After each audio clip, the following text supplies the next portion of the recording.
This part includes house hunting and financing struggles, credit problems and meetings with debt specialists, the tense waiting for approval letters, the relief of approvals, plus deeper emotional conflict about family roles and jealousy. We've been looking for homes for a year and a half. We've had a very difficult time finding anything. We've been looking for a place where we could build or buy.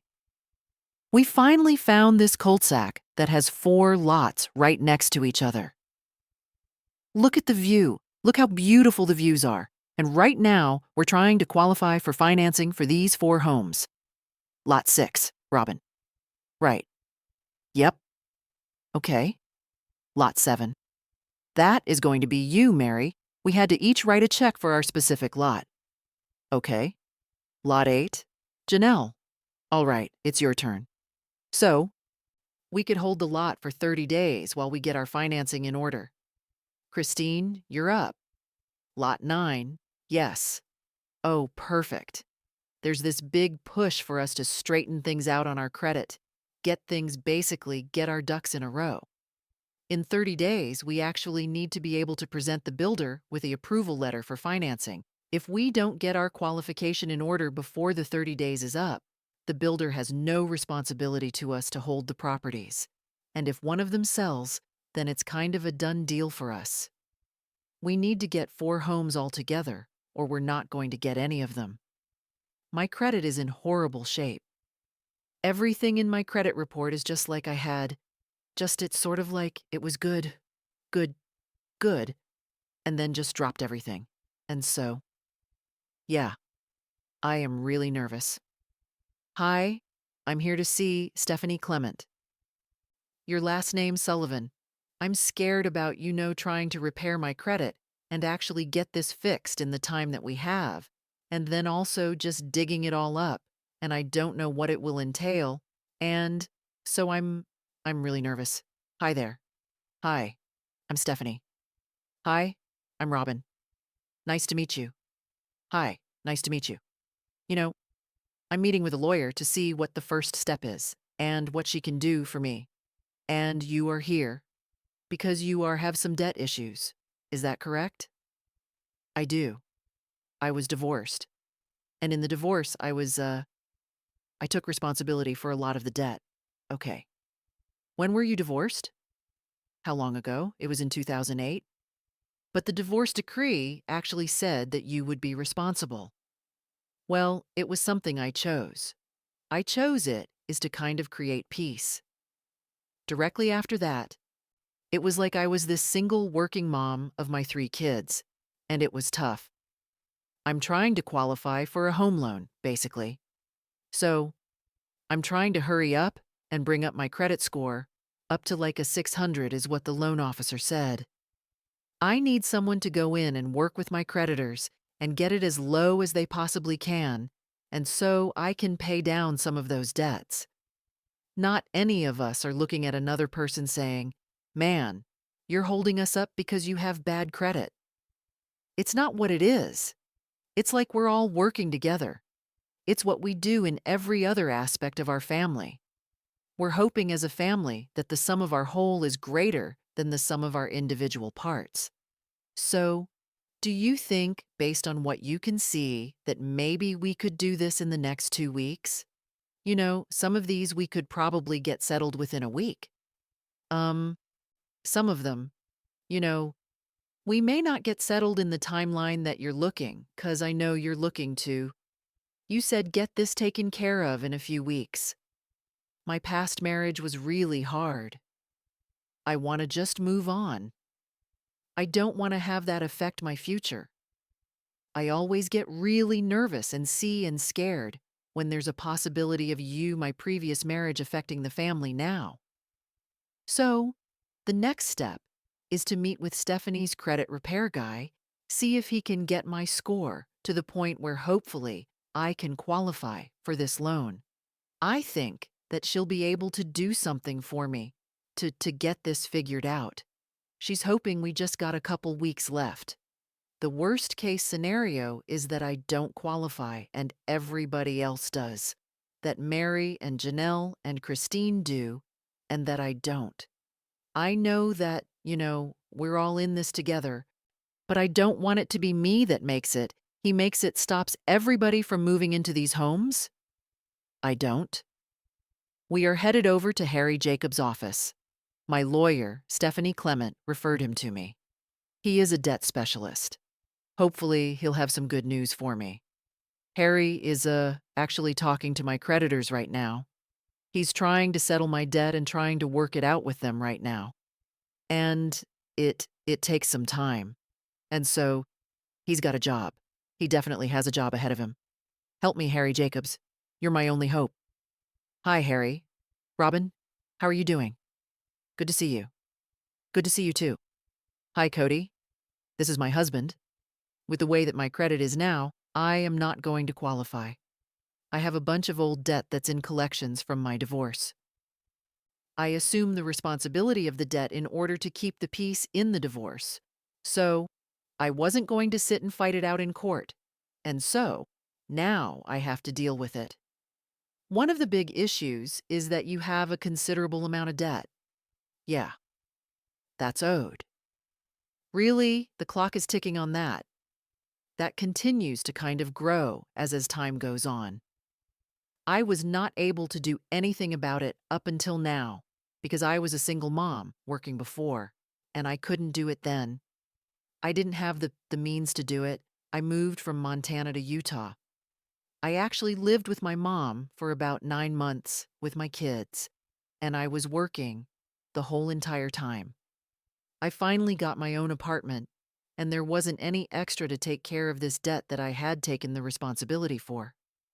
The first item that we spotted this card. You owe about $4,000 on, and this was the first thing that caught my attention because I believe it's affecting your credit score, okay? In the most negative way, because you will not get a home loan with any collection over $1,000. So, what we've done is we've contacted this company and we made an agreement with them to settle the debt. What this letter says is that they are going to delete this from your credit profile. Wow. I believe that one of the biggest hurdles in this whole process is over. I was just shocked. I was like, really? I'm looking for a miracle and he's pulled it off. Maybe we're still really struggling whether we're going to be able to qualify for these homes. We don't know. I don't know for sure, but this is a big deal. The fact that he was able to do this in such short notice and this actual count was kind of a big one. And so I was like, gives us hope. We have major work in front of us, but the truth is that we're still hanging in the wind somewhat. We need to get your mid-score to 600. If we don't, this is all over. Because there's sort of this stereotype among people that if you are in collections, then you're lazy and that you are trying to get away with something. And I kind of have felt ashamed and that I have this debt, and that is in collections. Robin has been off the radar, right? You have in your credit report, you have 3 different last names. And that was an accident. I wasn't trying to avoid anything. I've been off the radar just because I was trying to sever the ties between me and my ex. When these debts went into collections, I'd had collection agencies call me and say, I just need you to pay this much. Pay something. And I would just go, you don't understand. Every dime I have, I need desperately to take care of my kids. I didn't have anything else. I was living in a trailer with no heat. I was having to build fires in a wood stove. It was really, really bad times. Every dime I made went into taking care of these kids. I couldn't squeeze any more out to take care of this debt at all. My first priority was the roof over the kids' head, their food, and their bellies. That was it. And electricity.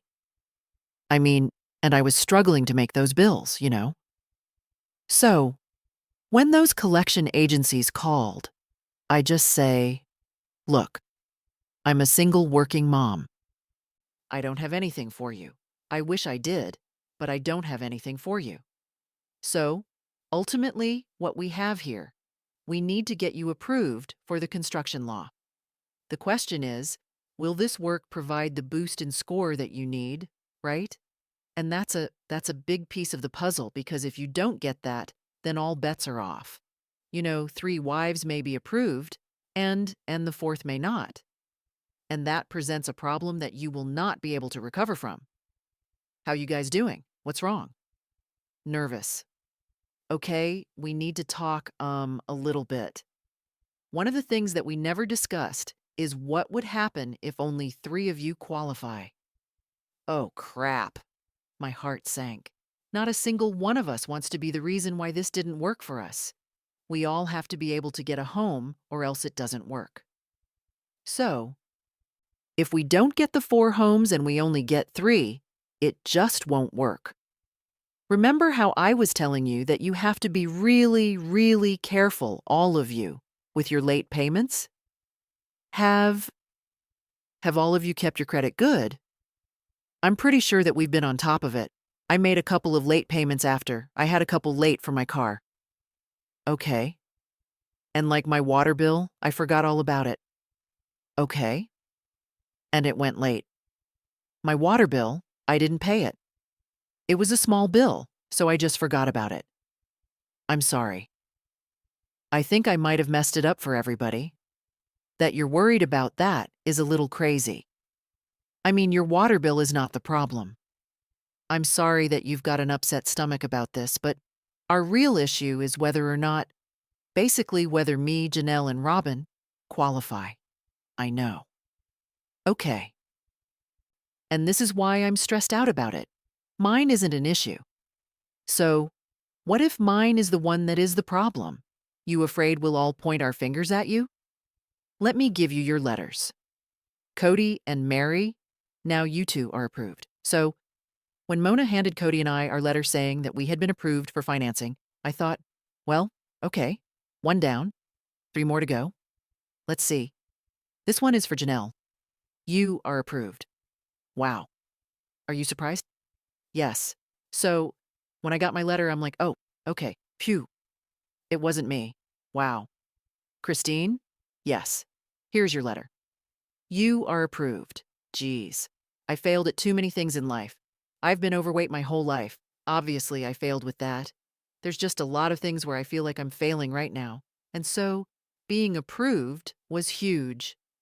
Was huge to be able to get the approval of such a big thing. This means a lot. Okay, Robin, I didn't want my past marriage to affect this family. I was 100% sure that I wasn't getting an approval letter, and I just was waiting for the blow once again, 'cause another problem in my life. And, Robin, you are approved. Oh my goodness. Here's the thing is, I was in shock still. We've all got approved, and I'm like going, are you sure? For real? I'm like, in my head, I'm moving money around. I did it. Are you kidding me? I'm looking at the letter she hands me, and I'm reading through, and I'm like, there it is. There it is. I'm so framing this piece of paper. I was so ecstatic. I was so happy. I got emotional, and I think probably a few of us did. Really, this is real. We can do this. We've moved on to the next step. As long as we get the contracts in and you make all of your structural option selections, they will be able to start construction in 5 weeks. Still a little nervous. We've got a long ways to go.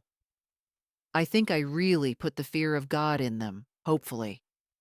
Just because they have it today doesn't mean that we're going to have that same pre-approval come closing. Is there a chance we can push him to get us in before Christmas? Believe me, if he can do it, he will. Our kids are going to be so excited. We get to show them the houses. Everybody hear the happy dance. Show the houses. That'll be when the kids believe it. So, I'm going to tell you those 2 stories about 2 girls who had what they did with their purity and what happened. And these are true stories. When I was a teenager, I was very chaste. I was actually what a lot of people would consider to be a very good girl. And then, as I got older and into my senior year and into college, I really started to question my faith. I don't know. I think I hit that point when a teenager questions everything. Mm-hmm.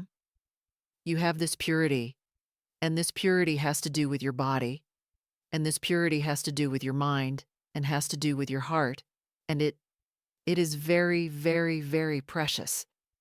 It is prized above all jewels. Well, yeah. And it's like, I remember at that time in my life, I was sitting there going, oh gosh, I sit here and I've got a cute guy I'm dating and I don't kiss him and I don't, I'm not doing anything with him physically. And I have my body has these urges and he's, you know, and I know this would be something that would be part of our relationship would be fun. I felt like I was missing out on something by not, indulging in the physical aspects of a relationship with a boy. And I started questioning my faith and whether or not I really believed in it because, I saw my parents struggle, with plural marriage. And I was questioning them as people. Their parents aren't always right. They're not God anymore, and you start breaking away and figuring out what you believe on your own. I think I was kind of a little bit angry because I'd been so good for so long and it just didn't seem to be getting me anywhere. Every single one of you has this really great gift, and it's called your purity, and it's yours to give away to someone else. When you have your purity and you give it to your husband or your wife when you're married, then you have a lot of happiness and a lot of blessings. So, I was 19 when I decided to move, and I packed up my little car and I moved to Montana. One girl, she took her purity and she gave it to someone who begged for it, and he begged for it, and he begged for it. So she gave it away. She gave away her purity, and he didn't respect it. He threw it on the ground. He broke it because I was just in a weird spot. I started dating this kid, and I actually made a mistake, and I changed my standards. This kid that I started dating, was my first kiss, and there was only one thing that he wanted. And, so I got pregnant, and she spent her whole life trying to get it back. You only have one, and it broke her heart, and she spent her whole life being sad about it. Just the way that she explained it, how she was sad that it happened, and she was sad that she gave away her purity. I thought that the way that she explained it and the way she said it was really pretty. It was like kind of really, really made me like want to not do anything ever. And then when she finally found the guy that she was supposed to be with, she had to go to him and say, "Look, I gave away my purity to someone else. He kind of stole it from me. And this was supposed to be yours, but I gave it to someone else, and I'm so sorry. I'm so sorry. I gave it to someone else." And it broke her heart. In our religion, we believe in being chaste before we're married. It's very important. Cody and I were very chaste before we're married. It's no different if you are like a first wife with a husband. You should be chaste. That is a belief of ours. Telling the story in church is very important to me because it is a tenet of our faith to be chaste, and it is a tenet of our faith to repent if you've made a mistake. The mistakes that I made were very challenging for me and very, very painful for me, and actually led me down a path of 9 years of a lot of hell,